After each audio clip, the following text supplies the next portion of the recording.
Baik, terima kasih Mas Dian dan tim Academy Trainer yang sudah memutarkan sebuah video. Jadi mungkin bagi teman-teman yang mungkin bingung, ini Academy Trainer itu sebenarnya apa gitu ya. Pokoknya ini temanya cocok sama aku, tapi aku belum tahu Academy Trainer itu apa.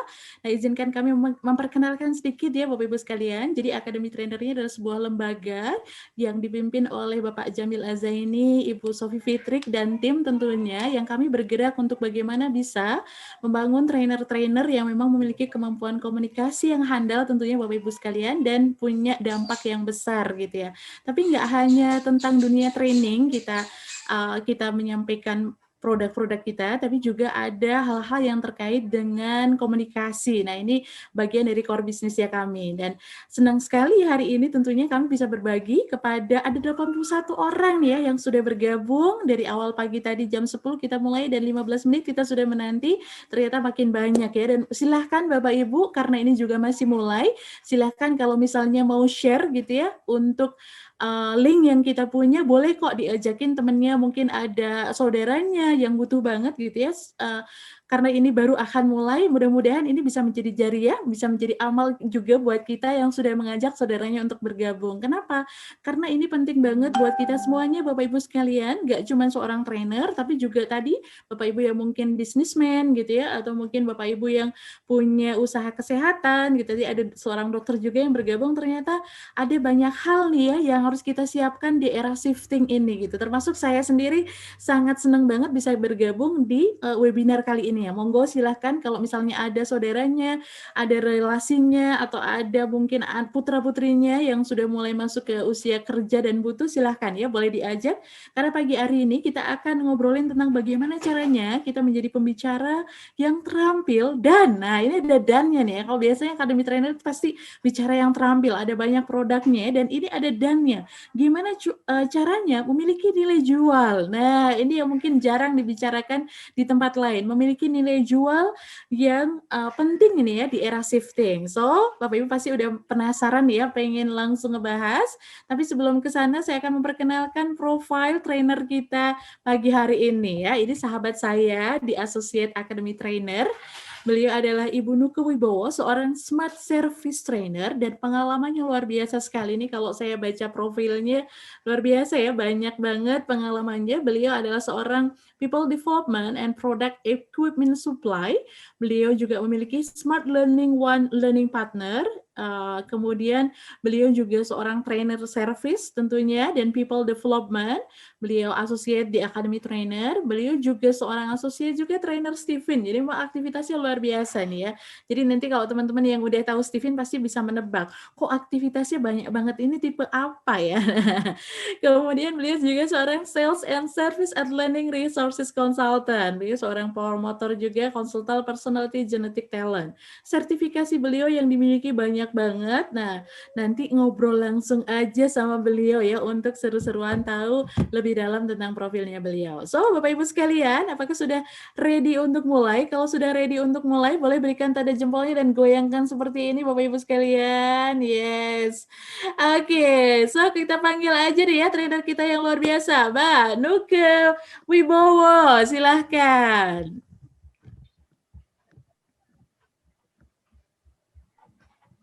Assalamualaikum warahmatullahi wabarakatuh. Waalaikumsalam warahmatullahi wabarakatuh. Suaraku aman? Aman. Aman ya? Aman. Alhamdulillah. Iya, terima kasih Mbak Dama. Terima kasih semua peserta yang sudah hadir, 86 orang dari yang profesional, para pembicara, kemudian yang baru fresh graduate. Tadi ya saya sudah sedikit dengar dari Mbak Dama. Sangat senang sekali saya teman-teman bisa dampingin saya juga untuk belajar bareng ini. Nanti kita akan belajar bersama-sama, jadi bukan ilmu itu sumbernya dari saya sendiri, tapi justru dari teman-teman semua yang kita akan berbagi. Jadi pada kesempatan kali ini saya mau ngucapin dulu terima kasih kepada Mbak Dama. Kasih applause dulu dong buat Mbak Dama yang ahli di bidang pendidikan nih Mbak Dama nih pakarnya. Kemudian Mas Dian juga yang mendampingi saya juga nih dari Academy Trainer, yang akan banyak juga support teman-teman di acara kita. Tadi saya sudah diperkenalkan ya teman-teman dari Mbak Dama. Alhamdulillah kebetulan pada hari ini saya diamanatkan nih sama Academy Trainer untuk berbagi gitu ya. Nah, saya sekilas saja apa yang menjadi rekam jejak saya gitu ya selama 20 tahun kurang lebih ya. Mungkin di sini ada yang lebih pakar-pakar lagi gitu ya di sini. Share saya sampai terlihat, mohon maaf. Belum Bu, masih hitam. Belum. Masih hitam ya. Belum. Belum masuk ya? Belum. Baca. Ya udah. Oke, udah. Udah ya. ini karena kita pakai SLJJ nih ya, jadi bertemu tapi tidak terlihat langsung. Saya adalah salah satu tim di Academy Trainer, yaitu associate yang berdampingan juga dengan Mbak Dama, sering jalan bareng, sering belajar bareng gitu ya bersama teman-teman.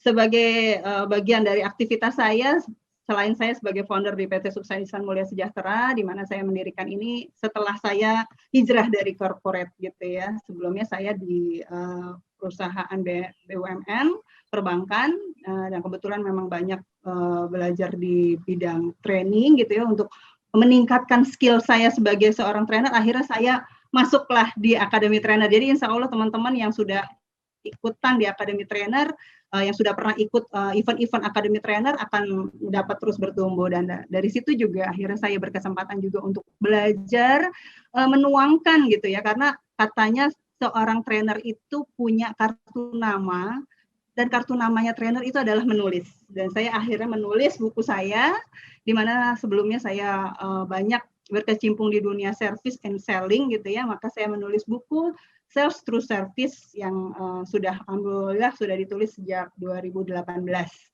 Kemudian lanjut, untuk menjadi seorang trainer itu kan kita harus walk the talk gitu ya. Apa yang kita lakukan, apa yang kita kerjakan, apa yang kita sampaikan seharusnya memang inline. Maka di sini akhirnya kami bersama tim Academy Trainer bersama-sama menulis buku gitu ya, termasuk Mbak Dama juga nih di sini, yaitu Adaptive Learner. Sehingga kita coba untuk berbagi gimana sih menjadi seorang pembicara, seorang trainer, yang juga seorang learner. Dan terakhir saya baru saja menulis, karena memang kebetulan kompetensi yang saya dalami adalah juga di bidang UKM, yaitu bisnis, maka saya menulis buku pelatihan sertifikasi dengan tata kelola UKM yang berstandar SKKNI, kurang lebih seperti itu. Ya, itu sekilas dari saya tentang saya gitu ya. Mungkin saya minta dibantu Mbak Dama untuk share screen lagi, takutnya putus dari sayanya. Kita masuk aja ke materi kita hari ini. Yaitu materi yang pertama, boleh Mbak Dama dibantu share screen-nya, Mbak.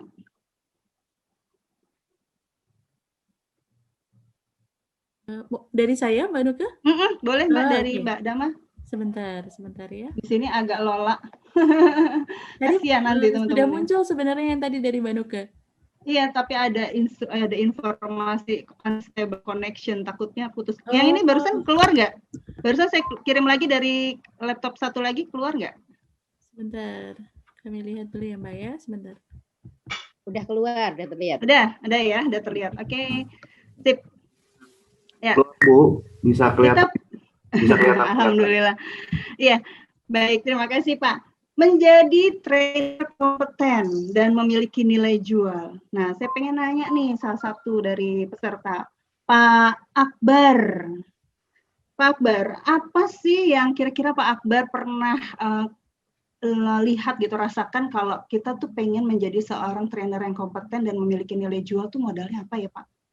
Boleh dong Pak share ya sebelum kita ngomong-ngomong. Kalau dari saya sih ini modalnya adalah keberanian dan informasi gitu. Informasi. Pengetahuan ya, informasi itu kan macam-macam, pengetahuan ataupun pengalaman. Artinya dari pertama keberanian itu ketika kita itu dinilai bagus itu kalau kita menguasai banyak informasi, baik pengetahuan, pengalaman. Artinya ketika kita mendeliver training, kita harus minimal ya lebih tahu daripada teman-teman yang menjadi audiensnya, karena kan kita akan memberikan sharing sesuatu hal yang akan kita sampaikan tersebut. Itu sih. Oke, baik. Yang pertama yang tadi sih Mbak Nuga adalah keberanian. Keberanian. Percaya diri dulu ya Pak ya. Berani ya.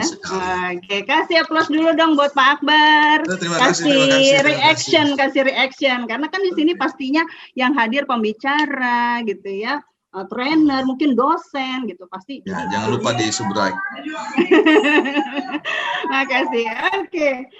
Dan terima kasih Pak Akbar. Teman-teman juga ngerasakan juga kondisinya bahwa ternyata di era ini ya COVID datang. Sudah 1 tahun berjalan di Indonesia, bahkan di dunia ya. Jadi COVID ini udah menjadi apa ya? Akhirnya jadi teman yang suka atau tidak suka harus kita terima. Dan perubahan-perubahan terjadi besar di dunia. Bahwa sesungguhnya kehadiran COVID ini adalah memberikan suatu energi gitu ya untuk merecharge alam dan merecharge kita. Sehingga kita juga akan belajar dan terus belajar bertumbuh berkesempatan. Jadi waktunya kita untuk belajar itu lebih banyak gitu, untuk menyadari, untuk perbaikan diri. Sehingga tidak menjadi suatu kendala kalau kita sadar bahwa kesempatan di masa COVID ini adalah kesempatan pembelajar buat teman-teman juga ya, buat saya, Mbak Dama, terus Pak Akbar, dan Mbak Ike mungkin di sini ya, itu akan banyak dapat kesempatan untuk belajar banyak hal gitu ya. Nah, belajar banyak hal ini yang dibutuhkan adalah kita tadi ada disampaikan Pak Akbar perlu percaya diri, perlu berani. Apa sih, apa benar sih gitu kan? Nah, ternyata sebuah perilaku. Halo? Ya, boleh dari saya aja ya share screen-nya ya, biar lebih. Oh iya boleh. Okay. Oh boleh. Ya, apakah di era shifting ini yang terjadi? Kita pengen tahu apa sih yang terjadi di era shifting sehingga orang-orang kok merasa ada sesuatu yang sepertinya mengagetkan gitu ya, mengagetkan banyak hal gitu ya. Nah, saya pengen ambil satu masukan dari Ibu Sita Panjaitan nih. Di era shifting ini apa Bu yang akhirnya terrespon sama Ibu Sita gitu ya. Dengan kondisi yang 1 tahun ini kita akhirnya bersiap untuk masuk ke 4.0 yang baru. Gimana Bu Sita? Monggo. Ya, yang bisa saya ambil hikmahnya dari kejadian ini, kita makin sering berkumpul dengan keluarga. Alhamdulillah. Dan sosmed kita makin makin gencar ya Bu? Ya, makin gencar dengan sosmed. Yang tadinya kita masa bodoh dengan sosmed, mau tak mau kita harus belajar dengan perubahan gitu. Dan siap menerima perubahan ya. Betul, siap menerima perubahan secara adaptif ya Bu ya? Ya, kalau tidak perubahan itu akan merubah kita sendiri. Oke, makasih Bu Sita. Kasih reaction plus positif dulu buat Bu Sita ya. Perubahan era shifting yang disampaikan tadi gitu ya, bahwa ternyata perubahan perilaku bukan hanya sebatas on menjadi off gitu ya, off menjadi on gitu ya, yang tadinya kita ketemu jadi nggak ketemu, off jadi on. Perubahan perilaku itu banyak hal, bahkan terjadinya perampingan di perusahaan-perusahaan gitu ya, mengurangi orang-orang yang tadinya bekerja dengan nyaman gitu ya, sehingga akhirnya orang harus bangkit dan harus bertumbuh. Disinilah sumber daya manusia dibutuhkan. Maka di era shifting ini menuntut kita atau mendorong kita para pelaku SDM, kita sebagai SDM harus memperkaya diri. Yaitu di mana para SDM yang sekarang ini banyak santai-santai, banyak tenang-tenang, itu akhirnya dikejutkan gitu ya, dikagetkan untuk bangun, untuk bangkit gitu ya, bahwa ternyata udah nggak zamannya lagi nih santai-santai, udah nggak waktunya lagi nih untuk tenang-tenang. Kenapa? Karena ternyata kondisinya sudah berbeda. Boleh dilanjut Mbak Dama? Ya. Di era ini adalah kualitas sumber daya manusia yang masih terus harus belajar, sehingga menuntut keberadaan training atau pelatihan gitu ya, bahkan para narasumber itu tumbuh gitu. Untuk apa? Untuk menyesuaikan bahwa ternyata disadarkan juga orang yang sekian tahun bekerja atau sekian tahun berprofesi itu punya ilmu yang sebetulnya ada kesempatan saat ini untuk men-sharingkan ilmunya. Bahwa training sangat-sangat dibutuhkan, masih sangat eksis. Yang tadinya mungkin kita hanya bisa mendengar saja satu arah sebatas informasi, karena begitu banyaknya online terjadi, sehingga informasi sudah cukup bisa dilihat di situ. Tapi apa yang nilai-nilai lain yang harus dimiliki oleh seorang sumber daya manusia yang mampu memberikan segala keilmuan, skillnya, juga kekuatan kompetensi lain yang dibutuhkan di dunia training, di mana semuanya sudah internet semuanya gitu ya. Jadi kita pun belajar akhirnya juga by internet gitu ya, Internet of Things, IoT. Lanjut Mbak Dama. Ya, kita lihat di sini bahwa apa sih yang sebetulnya dibutuhkan seorang trainer yang harus eksis, yang masih bisa eksis. Ternyata bukan sekedar sharing informasi, bukan sekedar dia mampu tampil karena saya suka, karena saya bisa, karena saya terbiasa, karena passion saya. Ya enggak sih, Pak Alvin? Saya bisa nih karena saya seneng kok ngomong gitu kan. Ternyata nggak cuma ngomong doang gitu kan. Terus Mbak Ita gitu ya di Jakarta, mungkin dengan aktivitasnya Mbak Ita dituntut untuk tampil gitu ya. Ternyata secara tidak langsung kebutuhan menjadi seorang trainer extraordinary yang mengikuti zaman now gitu ya. Kalau kita sebut zaman now itu, kalau di Akademi Trainer kebetulan guru kami Pak Jamil Azaini dan teman-teman juga sudah tahu, yaitu now-nya itu adalah pertama never ending improvement. Jadi jangan pernah berhenti untuk bertumbuh. Belajar terus mengikuti keadaan. Karena keadaannya sudah berbeda, tidak lagi offline, kita harus online, apa yang harus kita sesuaikan? Itu dari never ending improvement, secara singkatnya ya. Kemudian, apa yang dimaksud O-nya? Open for feedback. Biasanya kalau sudah jadi trainer, sudah jadi narasumber, rasanya kok semuanya harus tahu ya. Rasa-rasanya semuanya tuh pastinya benar ya. Enggak juga gitu kan. Ternyata saya pun juga masih banyak kekurangan, saya pun juga masih perlu harus belajar, dan sebetulnya audiens kita atau peserta training kita semuanya adalah pembelajar yang juga punya ilmu gitu. Saya bisa belajar dari tadi Pak Akbar, Bu Sita, Bu Mira, mungkin di sini ya. Kemudian ada Mbak Ike gitu kan, ada Pak Ari Widianto gitu. Jadi semua ini punya ilmu yang saling mengkayakan. Maka kesempatannya seorang trainer extraordinary, dia juga harus siap mendapatkan feedback. Bisa jadi apa yang kita sampaikan tidak ada manusia yang sempurna, belum sempurna, tapi setidaknya mendekati kenyamanan audiensnya dan mudah ditangkap gitu ya. Jadi kita harus siap untuk menerima feedback. Nah, dengan kebesaran hati, maka kita harus siap untuk menjadi orang yang berjiwa besar gitu. Menjadi seorang trainer jangan takut untuk ditanya, oh seolah-olah peserta kita ngetes, enggak. Jadi kita siap untuk di feedback secara profesional. Kemudian yang terakhir adalah willing to create impact gitu ya. Bagaimana menciptakan hal yang berdampak, karena kita menciptakan suatu solusi gitu. Jadi apa yang kita hadirkan itu menjadi solusi. Solusi adalah milik Allah Subhanahu wa taala, milik Tuhan. Tuhan yang memberikan solusi, tapi Tuhan yang memberikan kita izin untuk menjadi perantara penyambung solusi yang akan kita selesaikan kepada klien kita, kepada audiens kita. Untuk apa? Untuk membantu. Kan nggak mungkin langsung Allahnya komunikasi, Tuhannya langsung ngomong, enggak. Tapi dia menunjuk perantara-perantaranya. Itu Bapak Ibu sekalian, teman-teman semua, termasuk saya mungkin di sini harus menyampaikan suatu ilmu yang memang selayaknya harus tersampaikan. Untuk apa? Untuk membuat suatu perubahan yang berdampak.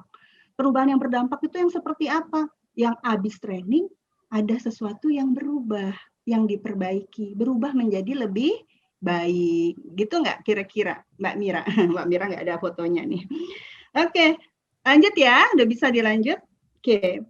Butuh extraordinary trainer. Jadilah trainer yang siap berada di era shifting. Era shifting, era perubahan, era kompetisi. Masuknya adalah globalisasi. MEA sudah ditandatangani. Indonesia siap untuk menerima sumber daya manusia asing masuk dan kita keluar. Maka harus mempersiapkan diri nih. Kita juga harus mempersiapkan baik secara skillnya, kompetensinya, bahkan license-nya. Nah, mungkin dalam sesi ini kita akan banyak cerita bagaimana kita sebagai seorang profesi trainer siap berada di era shifting dan kita siap untuk hadir sebagai pemberi solusi gitu ya. Boleh dilanjut Mbak Dama share screen-nya? ada 2 hal yang harus disiapkan seorang extraordinary trainer, yaitu di era shifting ini profesional dan kompeten. Yang kedua adalah memiliki nilai jual. Apa yang dimaksud profesional dan kompeten? Mungkin secara skill, secara kepercayaan diri, secara attitude gitu ya, secara kemampuan strategik sebagai seorang trainer ketika menghadapi audiensnya, mengelola pelatihan, itu sudah harus dikuasain. Dan ada rule yang diajarkan yang sifatnya kompeten tapi terlicense gitu ya. Jadi artinya begini, kalau kita punya profesi gitu ya, profesi kita sebagai seorang, misalkan saya punya driver nih, saya mau tanya sama Pak Nasrullah deh. Boleh nggak Pak Nasrullah? Pak Nasrullah lagi serius atau lagi on? Halo, Pak Nasrullah lagi sibuk kayaknya. Pak, oke Pak, siap, boleh diskusi sedikit Pak tentang kompetensi. Masuk suaranya Pak, boleh dinyalakan, di mute. Kita diskusi sebentar, dikit aja. Ada pertanyaan dari saya.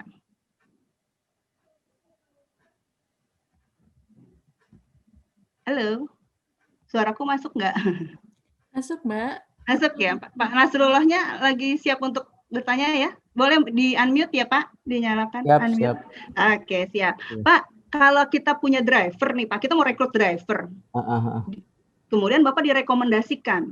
Nah, driver yang Bapak direkomendasikan ini dibilangnya dia udah profesional, udah 5 tahun gitu ya bekerja di perusahaan, bahkan dia nganterin semua aturan segala sesuatunya sudah bisa dikuasain, bahkan nyetirnya bagus, enak semua, pokoknya udah bagus. Dengan itu Bapak menerima atau tidak ketika ditanya ternyata nggak punya SIM?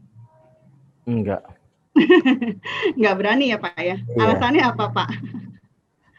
Karena itu semacam bukti konkret ya, bukti nyata, makanya disebut license, bahwa Bapak ini punya secara resmi diakui secara hukum lah istilahnya. Gitu. Secara hukum ya Pak, legalitasnya, legitimasinya ada gitu ya Pak ya. Jadi Bapak tetap memilih yang ada SIM-nya gitu ya Pak ya? Betul, seperti itu Bu. Oke, keren. Makasih Pak Nasrullah ya, setuju banget ya sama Pak Nasrullah. Kita kan akan ngeri juga nih, walaupun dia biasa bawa Formula One gitu ya. Secanggih apapun dia bawa mobil berapa ribu cc yang ngebutnya luar biasa dan canggih banget. 5 menit nyampe gitu kan. Tapi kalau nggak ada SIM, apa yang terjadi? Begitu juga dengan suatu profesi. Profesional, iya, diakui secara komunitas, diakui secara lingkup-lingkup orang-orang terdekat atau orang-orang yang merekomendasikan. Tapi ketika diharapkan dia menjadi orang yang kompeten, siapa yang melicense? Apakah sudah teruji license-nya, sudah melalui proses ujinya? Nah, ini nanti kita akan bahas kompeten dalam hal terlegitimasi atau tervalidasi. Kemudian yang kedua adalah nilai jual. Memiliki nilai jual, artinya ada value dari seorang trainer. Hadirnya dia bukan semata-mata dia menjadi seperti malaikat gitu ya, yang serba tahu semuanya gitu ya mungkin. Tidak. Tapi kita juga menjadi orang yang siap belajar dan bertumbuh bersama-sama. Nilai jualnya untuk menolong, ya. Hadirnya kita sebagai orang yang helpfulness, membantu, arahkan audiens kita atau peserta training kita untuk belajar, ayo bareng-bareng berubah. Jadi berubah bukan cuma kita suruh, ayo kita ajak, tapi kita sendiri nggak bisa merangkul gitu ya, hubungannya, engage-nya tidak terbangun. Jadi value-nya harus ada. Apakah dia seorang trainer yang memang juga berprofesi sebagai pengusaha atau entrepreneur, atau mungkin dia bekerja, atau mungkin dia juga sebagai seorang leader. Tadi kita sempat ditampilkan ya video di awal gitu ya. Jadi seorang leader itu, seorang trainer itu yang bagus gitu ya, yang tepat adalah dia menyampaikan apa yang dia lakukan gitu ya. Jadi tidak hanya kita menggerakkan orang dengan kata-kata, tapi kita sendiri tidak menunjukkan bahwa kita sebagai bagian dari hal itu. Itu yang tadi disampaikan, menjadi leader, menjadi seorang entrepreneur gitu ya, dan menjadi trainer atau seorang pembicara. Oke, kita lanjut ya. Sampai sini ada yang mau ditanyakan belum ya? Atau kalau mau boleh acungkan tangan aja boleh ya Mbak Dama. Mana tahu ada yang saya mengganjal nih gitu. Oke, lanjut. Kita masuk ke materi selanjutnya adalah menjadi profesional yang kompeten dan menjual itu terjadi kepada seorang yang seperti apa. Nah, apa yang terjadi bila Anda menjadi seorang trainer yang kompetensinya seadanya? Apa yang terjadi? Pokoknya yang penting saya tahu gimana caranya bikin modul, gimana caranya saya berdiri di depan, gimana saya menampilkan sesuatu yang ya bikin orang senang, tepuk-tepuk, happy, trainingnya tidak bosenin gitu ya. Kira-kira gimana? Apa yang terjadi jika seorang trainer dengan kompetensi seadanya hanya bermodalkan dia berani tampil, dia suka gitu ya, dia happy, peserta happy, tapi begitu keluar dari dari ruangan atau dari kelas training gitu ya, pesertanya ditanya tadi belajarnya apa? Pokoknya trainingnya seru deh, rame, pokoknya kita tuh nggak ngantuk sampai sore, enak banget. Terus konten apa, pesannya apa? Nah, itu yang harus kita sadari bahwa sebetulnya hadirnya kita sudah sesuai belum sih kompetensi kita yang kita berikan kepada orang lain gitu kan? Apakah sudah memenuhi kriteria atau belum gitu ya? Apakah kita sudah bisa maksimal atau belum gitu ya? Kompetensi itu harus terus dipenuhin. Oke, lanjut Mbak Dama. Oh, Mbak Nuke, ada Mas Nasrullah ini. Boleh. Silakan. Boleh. Silakan. Baik, Bu Nuke, ada pertanyaan yang ya simpel aja sih sebetulnya. Kalau misalkan seringkali kan ada istilah kita ini hanya memfasilitasi gitu, umumnya ya, selalu digembar-gemborkan si trainer itu hanya sekedar memfasilitasi proses supaya berjalan, ada semacam delivery knowledge dari proses antara itu baik dari peserta maupun dari si trainer maupun dari hal-hal yang lainnya atau dari peserta ke trainer. Umumnya seperti itu, artinya seringkali ini yang sering saya dapatkan bahwa kemampuan kita adalah bagaimana mendelivery ini sekaligus memfasilitasi menjadi lebih menarik, lebih baik gitu. Nah, kalau misalkan dari sisi ini menurut Bu Nuke ada sudut pandang lain nggak gitu? Ada semacam inspirasi ataupun hal yang bisa menguatkan yang tadi disampaikan Bu Nuke bahwa seorang trainer itu harus punya kompetensi sesuai dengan bidangnya seperti itu. Terima kasih Bu Nuke. Baik, makasih Pak Nasrullah, keren banget pertanyaannya. Kadang orang kalau dipikir dengan kalimat hanya, karena kadang kita memilih katanya itu adalah hanya. Sehingga orang akhirnya merendahkan kata hanya, oh dia hanya gitu ya. Jadi sebetulnya confidence tadi seperti yang disampaikan Pak Akbar di awal adalah bahwa kita confidence itu penting. Walaupun sebetulnya kita juga wajib untuk menjadi seorang yang hadir sebagai pelayan buat audiens kita.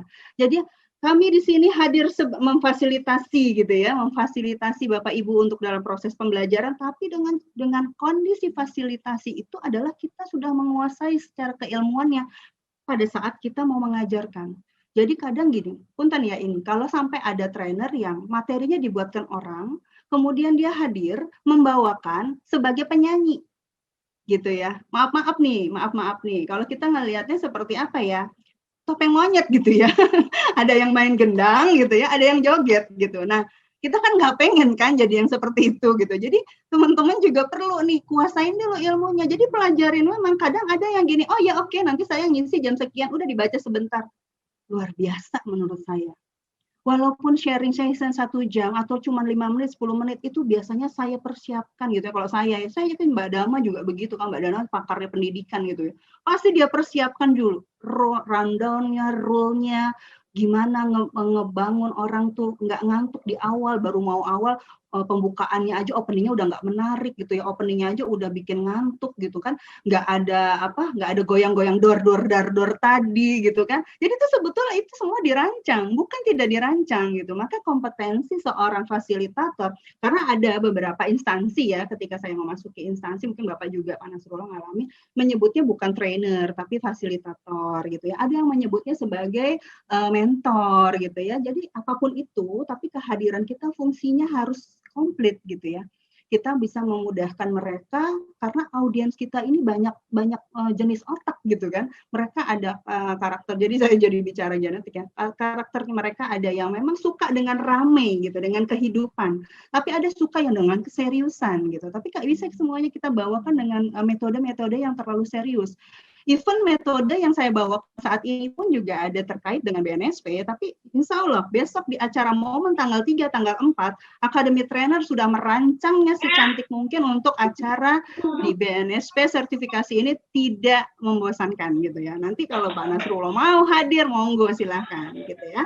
Kurang lebih seperti itu ya Pak Nasrullah ya. Jadi kita juga harus persiapkan diri kita secara keseluruhan, jiwa, raga, hati, semuanya hadir penuh, present buat audiens kita gitu ya. Jadi audiens kita benar-benar hadir, terpenuhi, terfasilitasi, terlayani.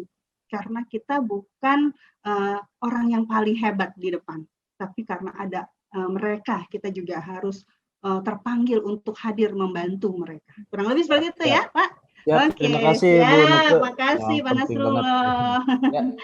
Oke, ada beberapa hal yang pengen saya ukur nih sama teman-teman nih. Kan ada skala 1 sampai skala 5. Berasal dari mana nih mengukurnya? Anda sebagai trainer yang seperti apa? Nah, Mbak Dama akan share. Kita coba nilai masing-masing, masukkan ke dalam chat. Kita udah ada di porsi angka berapa. Nah, ada skala, mengukur skalanya. Anda ada di skala mana sebagai seorang trainer saat ini? Apakah sudah membawakan trainer sesuai dengan materi yang disediakan? Apakah sudah mampu menyusun modul dan membawakan materi sesuai dengan konten yang telah disusun dengan baik dan berinteraksi dengan audiens? Poin ketiga adalah mampu menyusun konten dengan baik, mendeliver materi dengan menarik dan memukau, kemudian memiliki skill bidang pengajaran dan mengelola audiens dengan baik. Di 4 adalah mampu menguasai teknik pelatihan dan pengajaran, mendelivery menarik, mengelola audiens, memberi solusi sesuai dengan skill yang mumpuni. Dan yang kelima adalah Anda sudah mampu menguasai teknik dan metodologi pelatihan dari percaya diri, konten yang menarik, alur yang tepat, dudukan keilmuan yang mumpuni dan berdampak, dan memberikan solusi untuk memenuhi syarat kompetensi profesi sesuai SKKNI atau Standar Kerja Kompetensi Nasional Indonesia yang tervalidasi dan tersertifikasi oleh lembaga negara. Anda ada di mana, Bapak Ibu, sahabat-sahabat semua? Silakan. Kenapa namanya kalau nggak ya yang biasanya suka minggir-minggirin motor. Ya, silahkan. Wah, ada yang di posisi 4, keren. Posisi 5 sudah banyak? Posisi 3, posisi 2, jangan takut ya, kita semuanya masih belajar. Ada posisi 1, enggak apa-apa, kita masih udah membelajar dari materi yang dibawakannya dari orang lain, enggak apa-apa, kita akan belajar. Karena di sinilah teman-teman dapat kesempatan berkenalan dengan 105 orang yang hadir adalah punya keilmuan yang berbeda-beda, yang luar biasa nih, bisa kita gali gitu ya, kita bisa, oke, thank you.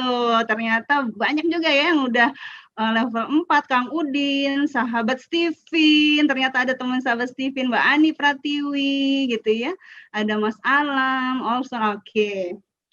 Oh, yang ini belum Mbak Dama, yang nanti kita masuk ke slide yang tadi. Oke, kita masuk ya. Tadi ternyata teman-teman banyak yang sudah bagus-bagus gitu ya, sampai kompetensinya sudah di level 4 gitu kan. Nah, kita akan belajar bagaimana sih kita memasuki dunia training yang sesungguhnya sebagai profesi. Karena ada yang menjalankan profesi trainer karena ya udahlah saya pengen ngisi waktu. Nah, itu yang harus kita pikirkan lagi gitu ya. Karena sebetulnya trainer ini ada pertanggungjawabannya ketika kita mengajarkan ilmu kepada orang, apakah ilmu itu bermanfaat atau tidak, berdampak atau tidak gitu kan. Apakah itu sesuai apa yang kita sampaikan gitu ya. Kita kembali ke slide sebelumnya Mbak Dama. Kita pengen tahu sih kalau kita pengen di kompetensinya tervalidasi pula seperti apa sih dan apa sih sebetulnya benefitnya. Nah, kita lihat di slide berikutnya yaitu bagaimana benefit memiliki kompetensi. Nah, kebetulan Academy Trainer sudah bekerja sama dengan LSP BNSP bahwa kita akan masuk ke profesional yang lebih kompeten ya, artinya terakui. Jadi diakuinya bagus bukan karena dari mulut ke mulut aja gitu ya, bukan karena komunitas saja, tapi bahkan ketika dia mau keluar negeri gitu ya, memenuhi segala undangan di institusi atau instansi pemerintah, tervalidasi dan dia bisa diterima. Pertama, yaitu memiliki rasa kepercayaan diri. Betul, yang tadi disampaikan pertama kali sama Pak Akbar. Memiliki kepercayaan diri lebih dan profesional. Artinya dia punya integritas, dia mampu menepati janji ketika dia sudah membuatkan schedule, enggak dirubah-rubah. Pada saat dia datang, dia tidak lebih kebirit-birit, keburu-buru karena datangnya terlambat, gitu kan. Kemudian dia bisa menyelesaikan pertanyaan-pertanyaan dengan tuntas, gitu ya. Kemudian dia bisa mengguidance audiensnya pada saat proses pembelajaran. Dia hadir secara profesional. Nah, profesional itu yang seperti apa? Benefit yang kedua, diakui oleh negara. Jadi tervalidasi karena apa? Dia mampu menghadirkan solusi gitu ya, memberikan manfaat atas segala apa yang dia sampaikan, atas keilmuan yang dibutuhkan oleh audiensnya gitu kan. Dia diakui secara negara. Ada sertifikatnya yang berlogo Garuda.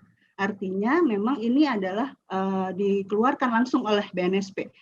Kemudian dicari-cari klien karena dibutuhkan. Jadi begini, semua yang sudah tersertifikasi atau terlicense oleh BNSP ketika ada aktivitas contoh ya, UKM, seperti kemarin beberapa hari yang lalu saya juga habis melaksanakan, itu dibutuhkan gitu kan, trainer-trainer yang harus mungkin kebetulan alhamdulillah saya dikasih amanah untuk merekrutnya dan saya rekrut.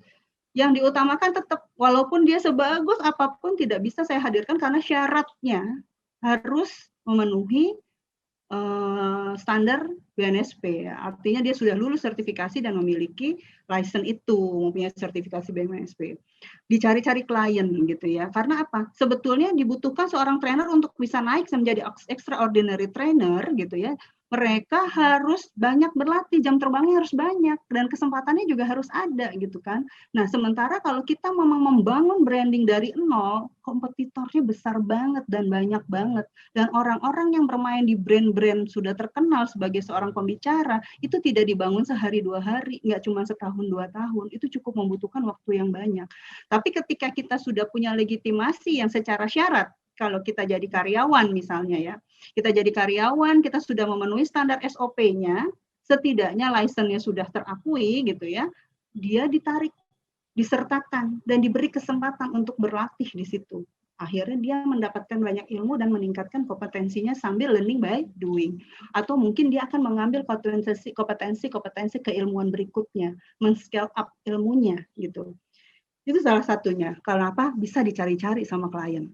Kemudian bernilai jual tinggi di lembaga swasta dan lembaga negara yang sempat saya sampaikan tadi, artinya bukan hanya lembaga negara, lembaga swasta pun sama. Bahkan ini pernah kejadian benar ya, saya cerita sedikit. Teman saya itu diundang di instansi pemerintah di luar negeri.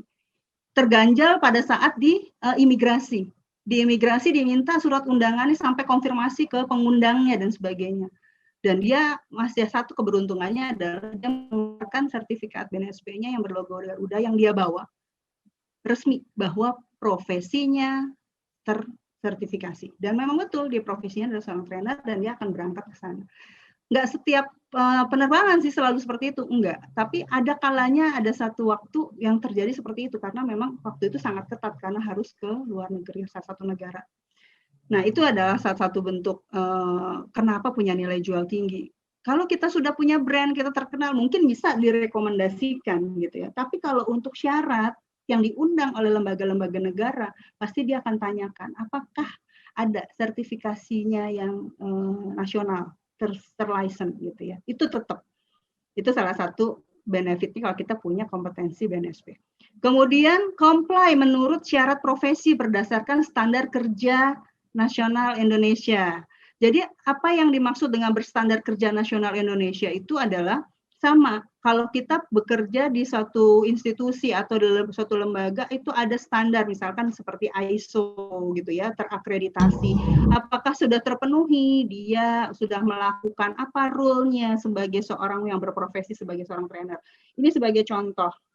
Ketika saya menjadi seorang bankers gitu ya, di posisi tertentu, kalau sekarang wajib semuanya sudah ada surat keputusan dari kementerian ya, karena sebetulnya BNSP ini adalah suatu lembaga negara yang ada di bawah presiden, lembaga independen untuk mengurus atau menangani segala bentuk legitimasi profesi yang bertanggung jawab langsung kepada presiden. Di mana orang tidak hanya punya profesi-profesian gitu. Jadi profesinya memang jelas, clear, valid gitu ya. Ketika saya jadi banker, saat itu saya harus tes untuk menjadi branch gitu ya, yaitu BNS, dulu namanya BSMR, sekarang sama BNSP juga, tapi khusus untuk lembaga perbankan gitu ya. Jadi bidangnya tetap bidang perbankan, karena memang semua sudah diatur di situ.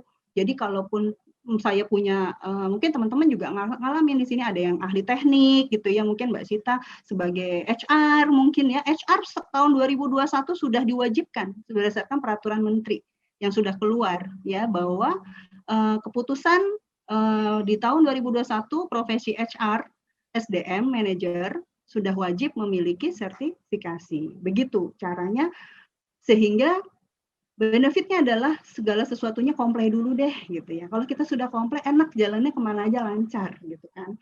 Bahkan teman-teman punten ini, saya punya cleaning service gitu ya. Cleaning service saya pun tersertifikasi gitu ya. Kenapa? Karena ketika direkrut, perusahaan nggak mau yang asal abal-abal, mereka mau yang bagus. Kenapa? Dia lebih hemat, mereka lebih tahu bagaimana menggunakan cairan pembersih, berapa banyak, bahkan sampai pembantu rumah tangga di rumah saya pun juga sudah tersertifikasi. Kenapa? Karena dia pernah bekerja sebagai tenaga kerja Indonesia di luar. Dia tahu bagaimana standar membersihkan. Membersihkan tuh pakai apa, pembersihnya apa, berapa banyak yang digunakan. Itu akan jauh lebih menghemat ketimbang kita mengajarkan ulang gitu ya. Itu salah satu benefit kalau kita punya kompetensi yang mumpuni dan terlegitimasi oleh pemerintah, oleh negara gitu ya. Oke, lanjut Mbak Dama. Sampai sini ada yang mau tanya, boleh ya? Lanjut. Oke, prinsip-prinsip yang dijual oleh seorang trainer bukan semata-mata berasal dari penampilan, teman-teman.